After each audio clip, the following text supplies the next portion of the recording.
Hello बच्चों, let's read the following question. What is the amount of work done in a cyclic process?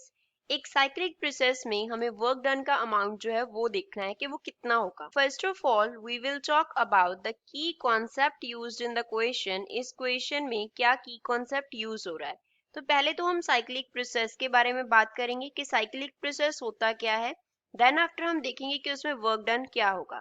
तो cyclic process हम उसे बोलते हैं जिसमें इनिशियल पॉइंट जो होगा प्रोसेस का, इनिशियल पॉइंट ऑफ प्रोसेस जो होगा that will be equals to final point of process.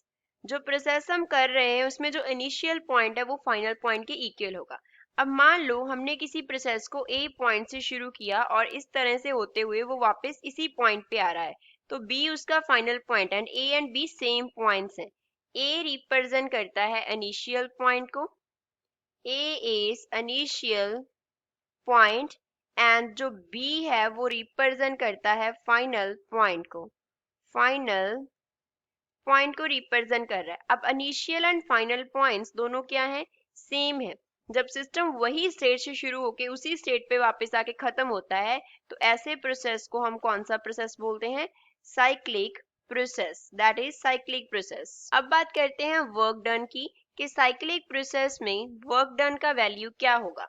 Work done हम तब कंसिडर करेंगे अगर सिस्टम जिसका साइक्लिक प्रोसेस जिसके ऊपर अक्कर कर रहा है उस सिस्टम में कुछ चेंज अक्कर करेगा. अगर उस सिस्टम में कुछ चेंज अक्कर करेगा देन वी विल कंसिडर कि उस सिस्टम में कुछ वर्क डन हो रहा है, उस सिस्टम के ऊपर हो रहा है या उस सिस्टम के द्वारा हो रहा है, तो कुछ चेंज अक्कर करना चाहिए.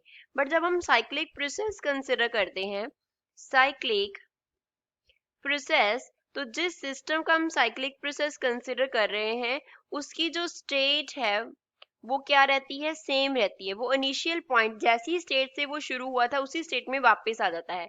जैसे ए पे मान लो उसका pressure P1, volume V1, temperature T1 था, तो बी पॉइंट पे भी उसका pressure P1, volume V1 and temperature T1 ही रहेगा. तो सिस्टम की स्टेट में कोई भी चेंज नहीं आ रहा, उसका स्टेट क्या रह रहा है, सेम रह रहा है. अगर सिस्टम का कोई स्टेट सेम रह रहा है that means change is zero.